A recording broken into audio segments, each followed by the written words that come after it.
Hey y'all. I just wanted to come to you guys just to share a first in a series of videos I'm going to put out, and they all will basically tie together. But I just wanted to try and keep each one shorter than the massive one longer. But basically, it's been weighing on my heart a very long time about what to say, how to say it, being afraid of offending people, whatnot. Because lately, I find that when I come with my heart, I never make posts or I never say things to people without it, my heart being involved in it. Like, I am not a malicious person. And so I found myself very angry, very frustrated, wanting to say something, wanting to make a stand about different things. And I'm just like, okay, you need to calm down and figure out how to communicate better. And so I go back to an opportunity that I had in 2008 when I was gifted a personal transformation course from two clients of mine. And one of the main things I took out of one of the courses was people are already always listening. They already come to the table with their agenda. They're not hearing what you're saying. They are already always listening. And so they're already listening before you even say anything. They already got some stuff stirring in their mind about what you're going to say. And so you got to think about that on another level. Like, they're already always listening. Now, what does that mean? To me, and hopefully you guys can see the same thing, is that we all come with a past. We all come with an agenda. We all come with experiences. And it's how we've allowed those experiences to fester in us, to have an impact on us, how we communicate, how we make a stand in this world, how we show up as humans in this world and whatnot. And so for me, I not only that, but I got out of that not just how to communicate better, but how to listen better. And that's a huge part of communication that I think we miss. And I think it's a big key in what it is that's going on in this nation right now. So let me elaborate a little bit more. I am not saying that I'm perfect at this, and I'm not saying that I don't have my moments, because I do. We can always have a bad day. We always can. But when we take on a role, when we take an oath, when we take on responsibility, whether it's, to parent a child, to be an officer, to protect and to serve our communities, and or anything in the limelight that we choose to represent a brand, there's a lot of responsibility that comes with that. But what about representing the brand of humanity? And if we think about that, like we think about the air that we breathe, or the jobs that we have, or the family that we represent, or the person that we represent. I know a lot of us are concerned about self-preservation. We all have that. But what if we represented the brand of humanity? And so when someone comes at us and they're heated, or they're upset, or they're not acting what we feel is correct and right and whatever, do we have the ability in this to take a step back, take a deep breath, and to try and hear what this person is trying to say? Are we trying to feel their heart? Are we trying to understand that maybe what they're bringing to the table has nothing to do with what they're bringing to the table? Maybe it's something else. Because I really believe that a lot of conversations and communication is not always what people are bringing to the table. There's so much more below the surface.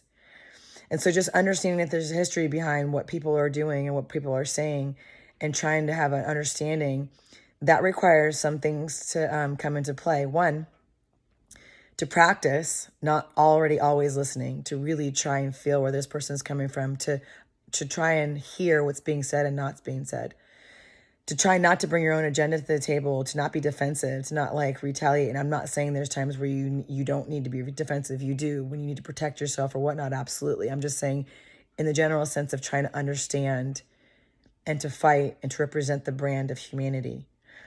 And so my challenge to you guys is to really think about that and what that means to you, and to maybe make some comments about what it means to you to already always be listening, and what it is that either you already do, or what it is do positively to combat that, or what you think, oh gosh, like, yeah, I really need to, if I'm going to have some understanding, you do that.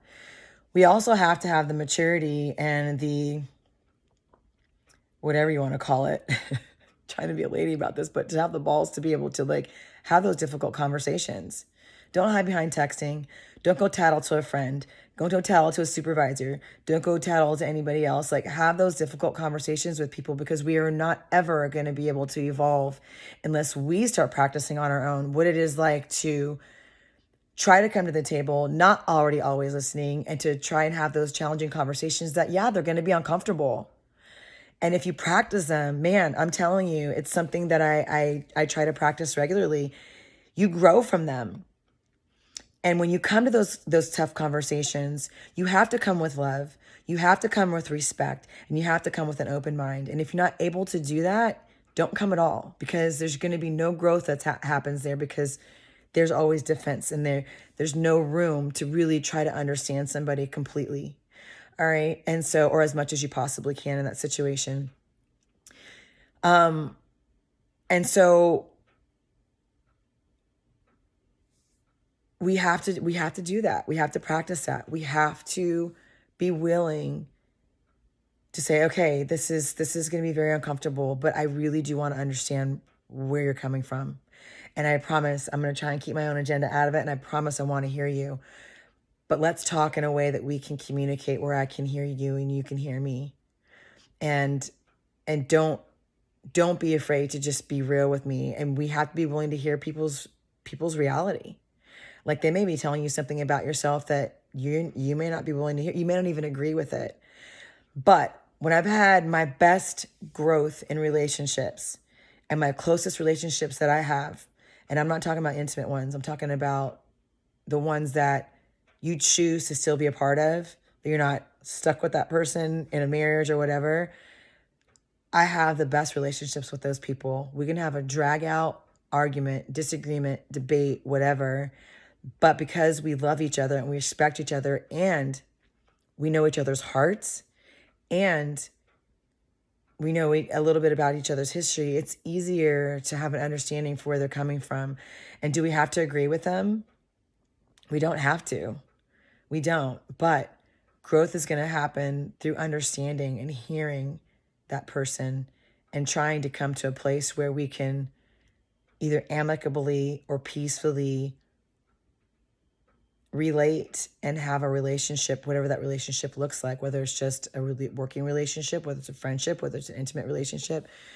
We have to start there. And so to close this video, I just want to say that I want you guys to think about it. Think about what it is to already always be listening, and what that means to you. Is that you who's always doing that? Is it you that is practicing trying not to do that? What does that mean to you? And take that one step further. What do you think are the tools that you need to be able to truly fight for the human race, for that brand to be human, for that brand to not stand with the other brand, which is just to dehumanize people, regardless of their color, regardless of their sexual preference, regardless of their religious preference, regardless of their socioeconomic status, regardless of how educated or uneducated they are. What does that look like for you? And so for me, in my home with my son, it means that this will lead into my next topic. Okay, so if you can make a comment here, it's fine. But we don't see color, and I've been criticized for saying that. And I feel like that's twisting my words and not feeling my heart and where I'm coming from. And yes, we all do bleed red. And yes, at the end of the day, we all are all humans. And we all deserve love. We all deserve respect. And we all deserve the same rights as anybody else has. Equality in treatment, equality, justice, equality in everything.